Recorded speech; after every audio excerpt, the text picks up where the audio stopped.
Hi. Hi. Welcome to 2026. Yeah, can you believe it? Can't believe it. Crazy. But yeah, we're here. We've just come back from a 10-day amazing West Coast holiday. That's why we're looking a little bit tanned, relaxed, no makeup, hair I got wet. makeup on. Well, and yeah, It's cracking on. it's cracking on. So what are we driving? This is the Toyota Land Cruiser Prado. It's a member of Toyota's Land Cruiser family. Obviously, Land Cruiser family is legendary in terms of rugged, off-road, reliable, kind of go anywhere. And the Prado fits underneath the 300, which is the big boy flagship model. Then you get Prado.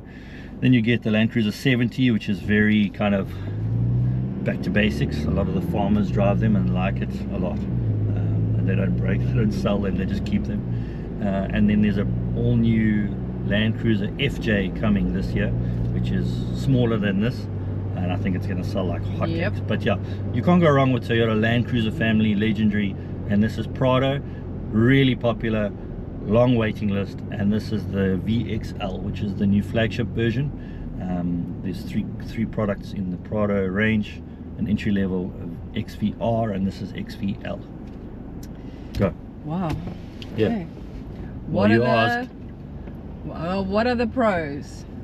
I think it is a fantastic looking vehicle. I think Toyota's really, I think it's one of the nicest modern Toyota designs around. Toyota tends to keep it quite conservative.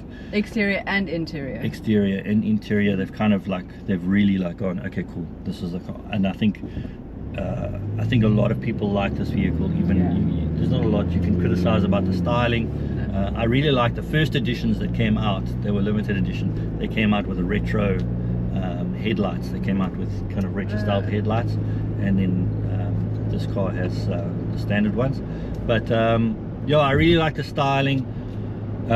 It's really comfortable. VXL comes with 20-inch alloys as a standard, with lower profile tires than on the XVR, which comes with 18-inch alloy wheels. But nevertheless, the ride quality is really good. The interior is really nice, and this is important because a version of this interior will come with the new Hilux, which comes out this year, which is good. So a nice sized touchscreen, but still lots of buttons where you need them. One touch kind of climate control. There's a volume Which is so much switch, better. which I like. So it's really good. This car comes with a standard refrigerated center console, Which we never used. never used, nice to have. I think we just forgot but about it doubles as storage as well. Yeah. Obviously standard 3 rows of seats, so you can put more kids or more no more kids. You can put kids in if you need to, otherwise they fold flat, so you're nice, more than enough luggage capacity for what we need it for. I mean, we went away for 10 days, bodyboards, wetsuits, kids. We actually had kids. Yeah. 3 bikes on the back, on our nice chilly back rack. Bike rack. Bike rack. Yeah. So no, it was great. I think more than enough space for us. Yeah. So it ticks a lot of boxes, this vehicle. And very comfortable. Yeah. Like we drove all the way up there. It was really, I love it. Really love it. Tell us how you feel. Tell me how you feel. So yeah, I'm a very pro this car. Yeah. I think it's going to be difficult to, I think we've set the bar very high for the beginning of 2026. Let's see what the year brings, but it will be a benchmark for me. But yeah, what are the cons?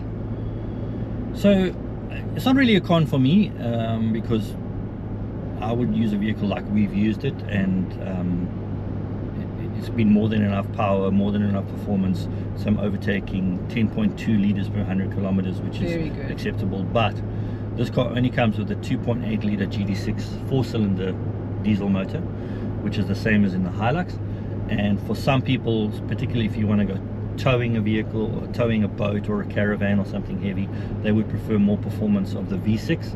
There is a V6 available, but not in this car. You have to buy the Lexus.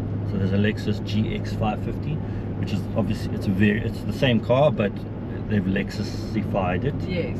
So more premium, and it comes with the V6. So it's not a con for me, but some people would love this vehicle, the Prado, to come with the V6. 20-inch alloys on this vehicle are less inclined to go off-road than the 18 inches of the VX-R. So if you want to go off-road, including in the dunes, you want to get the 18-inch smaller wheel with a plumper tire, which allows you to do deflating a little bit more. What's you talking about? We're all a bit plumper after December. Speak for yourself.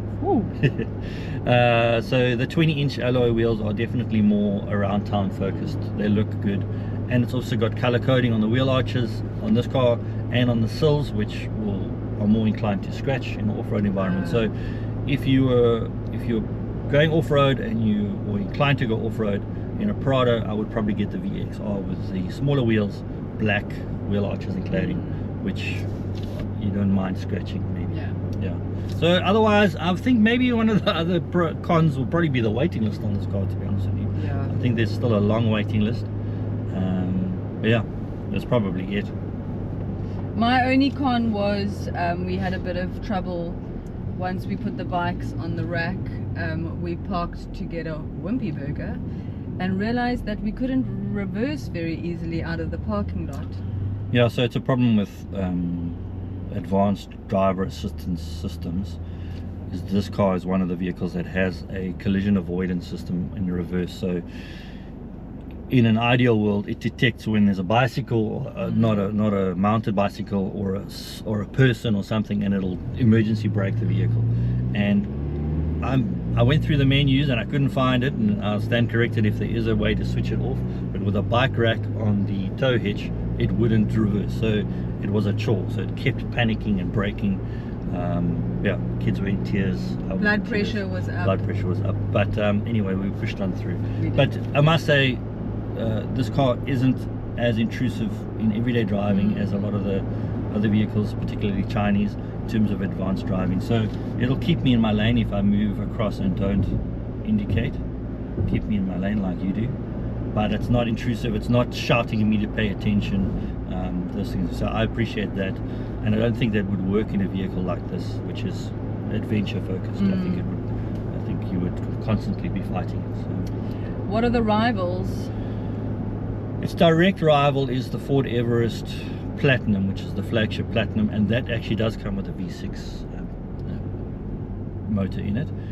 So there's a lot of appeal in that, and Ford's about to update the Everest range, so it'll be interesting to see how close it can get to this. The Everest is cheaper than this too, so it's an interesting juxtaposition. So I don't know, which one do you like? You spent time in an Everest. Oh, this. You like this? Yeah, I feel like this would go further and better off-road. Resale value of this would be much better. Yeah. This is definitely the more rugged of the two. Yeah, I like the ruggedness of this. The Platinum for me was more luxurious though, very much nice. Yeah. Nicer as a town drive. And that comes with 22-inch alloys. But I really like this. Yeah. So this. Okay. And fuel consumption, you said you were on 10 point something, which is good. 10.2 for our whole trip. So we've done over 1,500 kilometers in this vehicle. 10.2 liters per 100 kilometers. Great. More than acceptable. Yeah, if you were in a hurry, you would go up pretty Yeah, but quickly. this isn't the kind of car that you want to, like, you're going to push it. So funny enough, like we cruise around in this. XVL adds paddle shifters to the steering wheel, which the other one doesn't have. So you can preempt a downshift for overtaking, and it has a Sport Plus driving mode, which I must say is not something I ever thought I would need in a Prado. So have you used it at all while we've No, had it? I don't know why it's there, to be honest with you, but it's only available in VXL, so it'll be interesting to read the press material as to why. Actually, maybe if you're going to buy one, I would get the one below this. But you said the price difference was only like 14,000 rand. Yeah, so this car is 1.514 and the VXR is 1.5. So yeah, I mean it's less than a car payment decision, so it's up to you. This car only comes in 3 colors. So this beige, a black, and a metallic white. So maybe that's a downside to that too, but they're trying to keep it more premium, so to say. What else? Would I own one? Oh, would you buy one? I would buy one. I think it's very cool. I think it's a cool vehicle. I think what would be nice is if you bought this one and you got me the little FJ. The FJ. Yeah. Yeah. Then we're cruising. His and hers. His and hers. Yeah, okay. Anything else? No, I think well done Toyota. Yeah. The Toyota's going to have a busy year ahead. I I think a lot of focus on the new Hilux coming, and New new FJ. FJ, and we'll get behind the wheel of both of those. Yeah.